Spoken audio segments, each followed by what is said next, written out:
AC PCB class 3 இந்த மாதிரி பேசிக் compounds தான் பார்த்துட்டு இருக்கோம். இன்றைக்கி நம்ம என்ன பார்க்க போகிறோம்னா ஏசி டிசி ரெண்டுத்துக்கு என்ன டிஃப்ரெண்ட்டு, எப்படி செக் பண்ணுறோம், எப்படி வருதுன்னு தெளிவாக இந்த வீட்டில் பார்ப்போம். ஆக்சுவலாக ஏசி டிசியை பற்றி நான் போட வீடியோ டேரக்டாக ஆல்டர்னேட்டிவாக எனக்கு பேசிட்டேன். இப்போ வந்து ஏசி டு டிசி எப்படி கன்வெர்ட் பண்ணுறாங்க, டிசி டு ஏசி எப்படி கன்வெர்ட் பண்ணுறாங்கன்னு நம்ம அது பார்ப்போம். இப்போ நீங்கள் ஒரு ஏசி டு டிசியாக நீங்கள் வந்து கரண்ட்டை வந்து கன்வெர்ட் பண்ணால் ரொம்ப ஈஸி. ஒரு பிரிட்ஜ் ரெக்டிஃபயர்,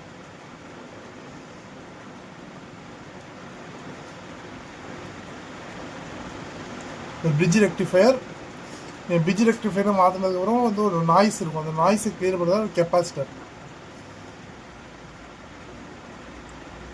கெப்பாசிட்டர் அவுட்புட்டில் ஒரு டிசி வோல்ட் வந்துடும். அவ்வளோதான். டிசி வோல்ட்டை வந்து நம்ம சிம்பிளாக மாற்றிடலாம். அதுவே நீங்கள் வந்து ஏசி வோல்ட்டை வந்து டிசி வோல்ட்டை வந்து ஏசி வோல்ட்டை கன்வெர்ட் பண்ணணும்னா நமக்கு வந்து இன்வெர்ட்டர் வேணும். அதனால தான் நம்ம வந்து யூபிஎஸில் வர்ற பேட்டரியில் வர்றத வந்து இன்வெர்ட்டர்னு சொல்கிறோம், ஏசி வந்து இன்வெர்ட்டர்னு சொல்கிறோம். ஏசியோட கான்செப்ட்டு கம்ப்ரஸர் வந்து டிசி கம்ப்ரஸர் கிடையாது. டிசியில் எந்த ஒரு பொருளுமே ரன் ஆகாது. எதனாலனா டிசியில் வந்து ஒரு அலைக்கதிரே கிடையாது, ஃப்ரீக்வன்ஸே கிடையாது. ஃப்ரீக்வன்ஸ் இருந்தால் தான் மேக்னெட்டிக் ஃபீல்டில் உருவாக்க முடியும், அப்போ கம்ப்ரஸர் ரன் பண்ண முடியும். ஆனால் வந்து டிசியில் கிடையாது. ஆனால் இன்வெர்டர் ஏசியில் வந்து compressor AC voltage, 3 face voltage. எதனால் நம்ம அதில் வந்து ஏசிலேருந்து டிசியாக மாற்றி டிசிலேருந்து ஏசியாக மாற்றுறோன்னா எவ்வளோ ஃப்ரீக்வன்ஸ் வேணுமோ அந்த ஃப்ரீக்வன்ஸ் வந்து கம்ப்ரஸர் ரன் பண்ண வைக்கிறதுக்காக தான் நம்ம டிசிலேருந்து திரும்பி ஏசியாக மாற்றுறோம். இப்போ நம்ம டேரெக்டாக கொடுத்தாலும் ஓடுமே அப்படின்னா ஆல்ரெடி அதில் 50 ஹெர்ட்ஸ் ஃப்ரீக்வன்ஸ் இருக்கும். ஃப்ரீக்வன்ஸ் இருக்கிற ஒரு பொருளை நீங்கள் திரும்பி ஃப்ரீக்வன்ஸ் நம்ம சேஞ்ச் பண்ண முடியாது. அதுவே நீங்கள் ஒரு ஃப்ரீக்வன்ஸ் இருக்கிற ஒரு ஏசி வோல்டை எடுத்து அதை டிசியாக மாற்றினா அதில் எந்த ஒரு ஃப்ரீக்வன்ஸ் இருக்க போகிறதில்ல. எந்த ஒரு ஃப்ரீக்வன்ஸுமே இல்லாத ஒரு பொருளை திரும்பி நீங்கள் எவ்வளோ ஃப்ரீக்வன்ஸ் உங்களுக்கு தேவைப்படுதோ அந்த அவ்வளோ ஃப்ரீக்வன்ஸ் வந்து ஸ்விட்சிங் பண்ணி சேஞ்ச் பண்ணலாம். அது ஸ்விட்சிங் பண்ணுற காம்பவுண்ட் தான் ஐபிஎம். அது இப்போ அதுக்கு தேவையானது தான் இன்வெர்ட்டர். இப்போ நமக்கு இதுக்கு என்னென்ன வேணும்னு பார்த்தீங்கன்னா ஒரு ஸ்விட்சிங் சர்க்யூட்னா இப்போ நீங்கள் ஐபிஎம் ஒரு மாஸ்பெட்டை வச்சு ஸ்விட்சிங் பண்ணணும். நம்ம எத்தனை தூரம் ஆன் ஆஃப் பண்ணுறோமோ நான் சொல்லியிருப்பேன். இது வந்து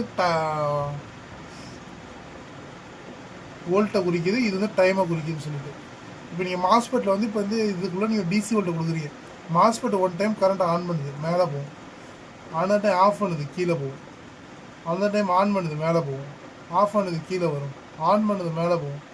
அப்போ நம்ம சைக்கிளில் வந்து நான் என்ன சொல்கிறேன், 20 மில்லி செகண்டில் வந்து ஒரு சைக்கிள் நடந்துச்சுன்னா அது வந்து 50 ஹெட்ஸு.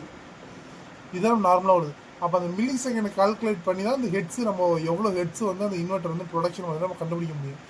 இப்போ இது சேர்த்து ஆரம்பிக்கிறதுல இந்த இடம் 0, இந்த இடம் 25% கம்ப்ளீட்டு, இந்த இடம் 50% கம்ப்ளீட்டு, இந்த இடம் 70% கம்ப்ளீட்டு, இந்த இடம் 100% கம்ப்ளீட்டு ஒரு சைக்கிள். இந்த சைக்கிள் வந்து இந்த மாஸ்பெட் வந்து எத்தனை ஸ்விட்சிங் பண்ணுதோ அதுக்கு ஏற்ற மாதிரி DC voltage AC voltage convert ஆகிடும். இது நம்ம புரிஞ்சுன்னு நினைக்கிறேன். இதுக்கப்புறம் நம்ம என்ன பார்க்க போகிறோம்னா ஏசி வோல்டேஜ் டிசி வோல்ட்டாக மாறுதுல்ல. இதுவரையும் நான் பார்த்து பேசிக் இதில் உங்களுக்கு சொல்லி கொண்டு போனால் உங்களுக்கு புரியுங்க தான் சொல்லியிருக்கேன். இதுக்காக தான் நம்ம கிளாஸ்க்குள்ளேயே போகிறோம். இன்னைக்கு நம்ம கிளாஸ் என்னென்னு பார்த்தீங்கன்னா பேசிக்காக வந்து பிரிட்ஜ் ரெக்டிஃபயர். இந்த ஏசி வந்து டிசியாக மாற்றுறது. நீங்கள் எந்த ஒரு சர்க்கியூட்டுக்குள்ளே போனாலும் பிசி போர்டில் ஃபஸ்ட்டு நமக்கு வந்து காம்ப்ளிமெண்ட்டாக வர பிரச்சனையே ஏசிலேருந்து எப்படி டிசியாக மாறுது, அவுட்புட்டில் எவ்வளோ வோல்டேஜ் வருது. அதனால் நம்ம வந்து இன்றைக்கி டயோடு பிரிட்ஜ் ரெக்டிஃபயருங்கிறது ஒரு 4 டயோடு சேர்ந்து தான் பிரிட்ஜ் ரெக்டிஃபயர். நம்ம அதை பற்றி தான் நம்ம பார்க்க போகிறோம்.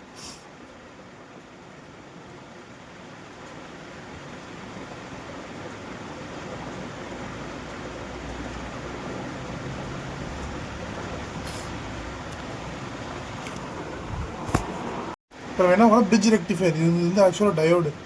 நான் வந்து பேசிக்காக ஒரு டயோடு என்ன ஒர்க் பண்ண தெரிஞ்சால் தான் பிரிட்ஜ் ரெக்டிஃபயர் பற்றி நான் எக்ஸ்பிளைன் பண்ண முடியும். டயோடு என்னதுன்னா ஒரு ஆனோடு கேத்தோடு. ஆனோட்லேருந்து தான் ஃபேஸ் வந்து உள்ளே ட்ராவல் ஆகி கேத்தோடுக்கு போகும். இப்போ கேத்தோடில் ஃபேஸை கொடுத்து ஆனோடுக்கு வராது. ஒன் வே வால்வு மாதிரி என்ஆர்விங்கிறாங்களா. இப்போ என்ஆர்வி வீட்டில் யூஸ் பண்ணாமல் பைப்பில் யூஸ் பண்ண என்ஆர்வியோட வேறு ஒர்க் என்ன, ஒன் சைடு தான் அலோவ் பண்ணும், அனதர் சைடு அலோவ் பண்ணாது. அதே தான் கான்செப்ட். இது ஒரு சைடுனா ஃபேஸ் அலோவ் பண்ணும், அனதர் சைடு அலோவ் பண்ணாது. ஆனால் நியூட்ரல் இங்கேருந்து ட்ராவல் ஆகும். இப்போ பிரிட்ஜ் ரெக்டிஃபயர் பற்றி பார்ப்போம். பிரிட்ஜ் ரெக்டிஃபயர்னால் ஒரு 4 டயோடெல்லாம் ஆனது.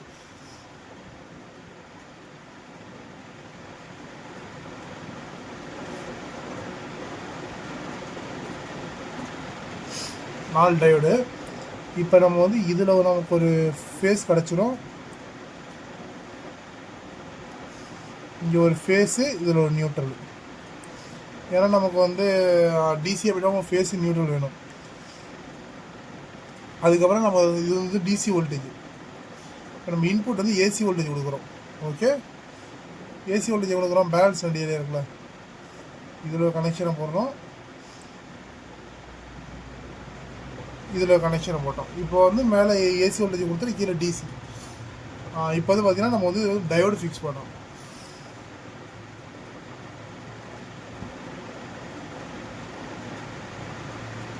இங்கே ஒரு டயோடு,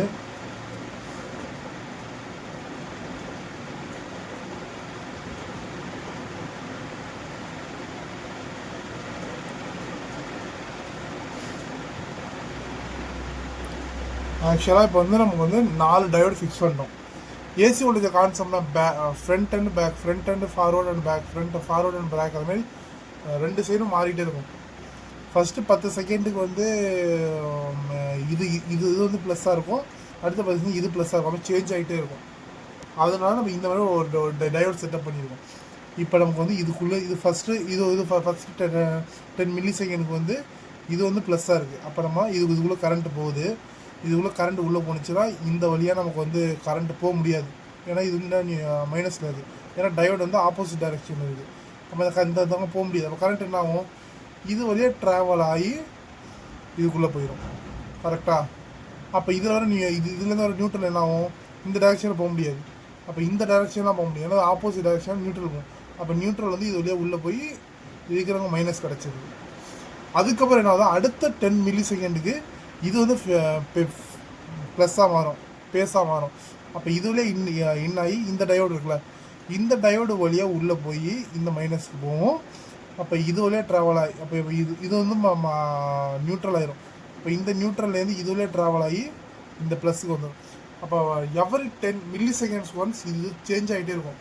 அப்போ ஒன் டைம் இது வழியாக ஃபேஸ் போகும், ஒன் டைம் இது வழியாக ஃபேஸ் போகும். அப்போ வந்து இந்த ஆப்போசிட் டைரெக்ஷன் மூலிமா, 2 பக்கமும் ஆப்போசிட் டைரெக்ஷன் மூலிமா மைனஸ் உள்ளே போய் இங்கே நமக்கு வந்து மைனஸ் கிடச்சிடும். இப்படி வந்து சர்க்குலேஷன் மாறி மாறி மாறி நடக்கிறதுனால இந்த இடத்துல ஆக்சுவலாக கரண்ட் எப்படி வரும்னு நான் சொல்கிறேன். இப்போ நார்மலாக நம்ம இங்கே சொல்லியிருப்போம் up and down, up and down. இப்போ வந்து இந்த டவுனில் வர இது இருக்குல்ல, அது கீழே வராது. எதனால ஒரே ஃபேஸில் வந்து phase and neutral bridge rectifier அப்புறம் வராது. அப்போ ஃபேஸில் நமக்கு எந்த மாதிரி வரும்னா, ஃபஸ்ட்டு ஒரு 10 மில்லி செகண்ட், இந்த 10 மில்லி செகண்டுக்கு ஒரு அப்பில் ஒரு இது வந்துருச்சா, அடுத்த ஒரு சைக்கிள், இந்த சைக்கிள் கம்ப்ளீட் ஆகுது, அடுத்த ஒரு மில்லி செகண்ட் கீழே போகணும். ஆனால் கீழே போகாது. ஏன்னா பிரிட்ஜ் ரெக்டிஃபையரில் ஃபேஸில் வந்து ஒன்லி நியூட்ரலே வராது, ஒன்லி ஃபேஸ் மட்டும் தான் வரும். அப்போ திரும்பி டவுன் ஆகிட்டு திரும்பி இதே இடத்துல திரும்பி நம்ம மேலே போகும். அப்போ இதான் ஒரு சைக்கிள்.